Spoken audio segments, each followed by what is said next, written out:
Hello, mga minahal kong kaibigan followers. Good evening. Sana nasa magandang kalagayan kayo. Nandito naman ako mangungulit sa inyo. Magdasal tayo ha. Maraming salamat. Sa ngalan sa Ama at sa Anak at sa Espiritu Santo. Amen.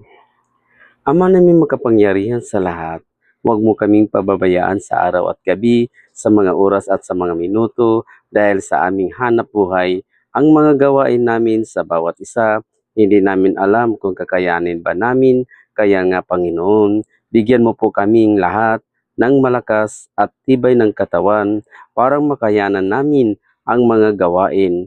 Panginoon, ipagkaloob mo sa aming kahilingan para sa kabutihan naming lahat at ang biyayang baguhin namin ang pag-awit ng imno ng kagalakan dahil sa iyong kadakilaan at walang hanggang awa ngayon at magpakailanman. Amin. Sa ngalan sa Ama at sa Anak at sa Espiritu Santo. Amin. Bye-bye mga minahal kong kaibigan followers. Good night. Salamat.